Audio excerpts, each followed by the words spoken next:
Hi guys, welcome to Tech Tricks tutorial. Today we're going to talk about Shopify versus WooCommerce. It's a step-by-step guide to follow easily. And don't forget to hit the like and subscribe button. Let's dive right in.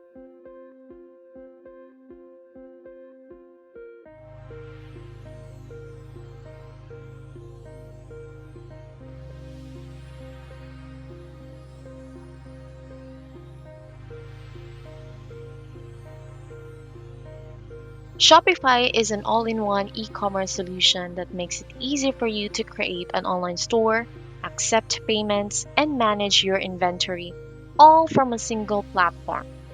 With a Shopify, you don't need to worry about the technical aspects of managing an e-commerce site, such as web hosting, security, caching, and etc. WooCommerce, on the other hand, is an open source e-commerce plugin built for WordPress. It allows you to leverage the most powerful content managing system and use it to run an online store. Because of the open source nature of WooCommerce, you can customize every aspect of your store and easily add custom extensions. The decision to choose between the two platforms depends entirely on your needs and skill level. There are a few things that you absolutely need to keep in mind when starting an online store. These are the key factors: the budget, ease of use, payment methods, integrations, and scalability. Now, we are going to break them down one by one. Cost is often the most important consideration for e commerce website owners. You need to evaluate the cost of getting started while also keeping in mind that variable costs for add on services and software. Shopify makes it super easy to start your online store. Their basic plan starts at $39 per month, and you can upgrade to Shopify plan for $105 or the advanced Shopify plan for $389 per month.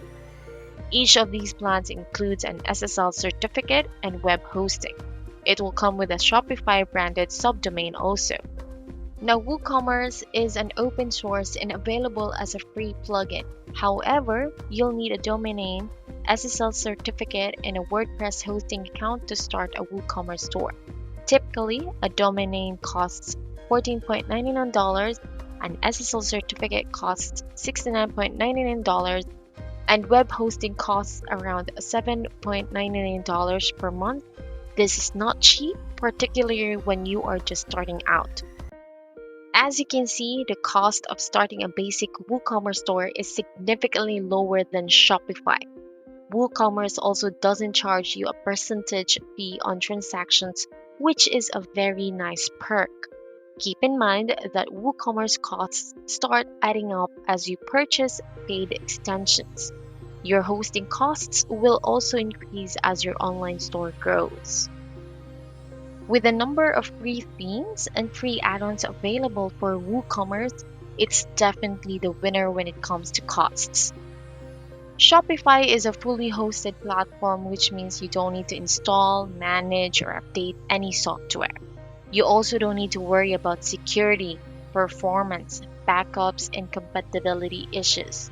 As soon as you sign up, you can choose a design from many of the free Shopify themes. After that, they walk you through customization and then help you add products. WooCommerce is not a hosted platform like Shopify. This means you will need to install the WooCommerce plugin, manage updates, keep backups, and make sure that your website is secure. There are plenty of free and paid plugins that can automate most of these tasks for you.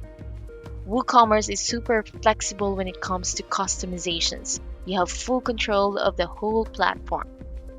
While the WooCommerce guided setup wizard is helpful, it does not come close to the onboarding experience and ease of use of Shopify. Shopify offers plenty of payment options that customers can use during checkout. It has its own payment solution called Shopify Payments, as well as all popular third-party payment gateways. WooCommerce offers PayPal and Stripe payments by default. They also have a WooCommerce payment solution which is powered by Stripe. It supports all other popular payment service providers as well. You can install payment integrations for Authorize.net, Amazon Pay, Square, Alipay, and many more. If you're a small store and willing to use Shopify payments, which has the same credit card rates as Stripe or PayPal, then it makes no difference. Shopify comes with a powerful API and an app store where you can buy third-party add-ons for your Shopify store. They have hundreds of apps in the store covering every feature you'll want to add to your store. For lead generation, they have integrations with software like Opt-in Monster, which helps you grow your email list and reduce cart abandonment. WooCommerce is open source and built in on top of WordPress. This gives you access to more than 59,000 plus free WordPress plugins and many more paid plugins. You can use these add-ons to add payment gateways, lead generation, e-commerce SEO, performance optimization, social media integration, and almost any feature you can think of. It's important to keep in mind that WooCommerce is a lot easier to customize than Shopify. Shopify handles the technical parts of your store, which means you don't ever have to worry about performance, security, and scalability. Once your business starts growing, you can simply upgrade your Shopify plan. While WooCommerce is a self-hosted platform, which makes you responsible for maintaining updates, backups, and security of your website.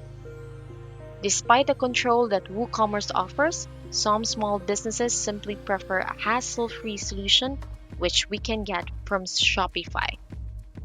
Both WooCommerce and Shopify are quite easy to use. However, sometimes you may need help to learn how to do something new on your store. Due to its immense popularity, it's quite easier and often cheaper to find developers to help you fix issues with your WooCommerce store. In terms of flexibility, WooCommerce offers more due to its larger extensions library. Now let's have a recap. Shopify provides its platform as a service. They provide the software and website hosting for your online store and take care of backups, security, and maintenance. On the other hand, WooCommerce is a self-hosted e-commerce platform. You'll need a WooCommerce hosting account and a domain name, and you'll manage your online store by yourself. Both platforms allow you to easily sell products online, receive payments via PCI compliant third party payment gateways, and manage inventory. So that's it for this video. I hope that you learned something. And if you have questions, please don't hesitate to write them below, and I will see you guys next time. Bye. I can